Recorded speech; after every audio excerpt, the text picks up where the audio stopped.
రాఖీ పౌర్ణమి అసలు రహస్యం, మీకు తెలియని పురాణ గాథలు. అందరికీ మన యూట్యూబ్ ఛానల్ తరపున రాఖీ పౌర్ణమి శుభాకాంక్షలు మా హృదయపూర్వకంగా తెలియజేయుచున్నాము. శాస్త్ర పురాణాలు: భవిష్య పురాణం, శ్రీ మద్భగవద్గీత పురాణం, విష్ణు పురాణం, మహాభారతం, బ్రహ్మాండ పురాణం ఆధారంగా తెలియజేయుచున్నాము. చాలా మందికి తెలియని విశేషాలు ఇందులో ఉన్నాయి. స్కిప్ చేయకుండా చూసి తెలుసుకోండి. అన్నదమ్ముల అనుబంధానికి, రక్షణకు ప్రతీకగా జరుపుకునే పండుగ రాఖీ పౌర్ణమి.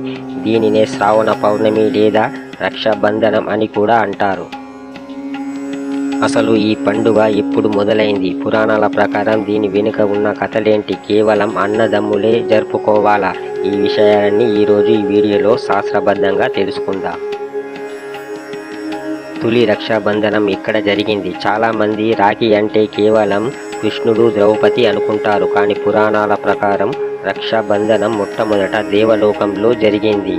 దేవేంద్రుడి కథ. భవిష్య పురాణం: పూర్వం దేవతలకు రాక్షసులకు మధ్య సుదీర్ఘకాలం యుద్ధం జరిగింది. ఆ సమయంలో ఇంద్రుడు ఓడిపోయే పరిస్థితి ఎదురైంది. అప్పుడు ఇంద్రుని భార్య సచీదేవి తన తపోశక్తితో ఒక పవిత్రమైన దారాన్ని, రక్షణను సిద్ధం చేసి ఇంద్రుడి చేతికి కట్టింది.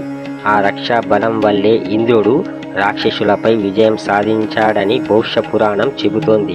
అంటే మొదట ఇది భార్యాభర్తకు కట్టిన రక్షణ కవచం. బలి చక్రవర్తి లక్ష్మీదేవి గాథ. మనం ఇప్పుడు జరుపుకుంటున్న సోదర సోదరి సంబంధానికి మూలం శ్రీ మద్భగ మాతంలో కనిపిస్తుంది. బలి చక్రవర్తి భక్తికి మెచ్చిన విష్ణుమూర్తి పాతాళంలో అతనికి కాపలాగా ఉంటాడు. వైకుంఠంలో ఉన్న లక్ష్మీదేవి తన భర్తను తిరిగి తెచ్చుకోవడానికి ఒక ఉపాయం ఆలోచిస్తుంది. శ్రావణ పౌర్ణమి రోజున బలి చక్రవర్తికి రక్షాబంధనం కట్టి అతడిని అన్నగా భావిస్తుంది. ప్రతిగా ఏం కావాలో కోరుకోమంటే తన భర్త అయిన విష్ణుమూర్తిని అడుగుతుంది. అలా సోదరి కోసం విష్ణువును పంపింపజేస్తాడు బలి.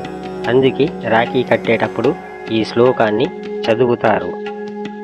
యోనబద్ధో బలిరాజా దానవేంద్రో మహాబలం తేనత్వామ బిబధ్నామి రక్షే మాచల మాచల. ఎవరు జరుపుకోవాలి? ఇందుకు రాఖీ పౌర్ణమికి ఎవరు జరుపుకోవాలి? శాస్త్రం ప్రకారం రక్షా బంధనం అంటే కేవలం రక్త సంబంధం ఉన్నవారే కాదు, రక్షణ కోరుకునేవారు, రక్షం ఇచ్చేవారు ఎవరైనా ఈ పండుగను జరుపుకోవచ్చు. పూర్తి అర్థం: రక్ష అంటే కాపాడటం, బంధనం అంటే ముడివేయటం. నేను నీకు అండగా ఉంటాను అని సోదరుడు ఇచ్చే హామీ. నువ్వు క్షేమంగా ఉండాలి అని సోదరి చేసే ప్రార్థన. దీనికి అర్థమే ఈ కంకణం. అంతేకాదు, ఈ రోజున హయగ్రీవ జయంతి కూడా జరుపుకుంటారు. జ్ఞానం కోసం, బుద్ధి వికాసం కోసం కూడా ఈరోజు విశిష్టమైనది. శాస్త్రీయ కోణం: ఈ పండుగ కేవలం సెంటిమెంటు మాత్రమే కాదు, సమాజంలో ఒక బాధ్యతను గుర్తు చేస్తోంది. స్త్రీకి గౌరవం ఇవ్వడము, ఆపదలో ఉన్న వారిని ఆదుకోవడం అనే ఉన్నత భావాలను ఇది పెంపొందిస్తుంది. అందుకే వర్షాకాలంలో వచ్చే వ్యాధుల నుండి, ఆపదల నుండి రక్షణ కలగాలని మన పెద్దలు ఈ సాంప్రదాయాన్ని పెట్టారు. ముఖ్యమైన ముగింపు మాటలు. చూశారుగా రాఖీ వెనుక ఉన్న ఇంతటి మహోన్నత చరిత్రను. ఈసారి మీరు రాఖీ కట్టేటప్పుడు ఈ పవిత్రమైన ఉద్దేశాన్ని మనసులో ఉంచుకోండి. మీ అందరికీ రక్షాబంధన శుభాకాంక్షలు. ఈ వీడియో మీకు నచ్చితే లైక్ చేయండి, మీ సోదర సోదరీమణులకు షేర్ చేయండి.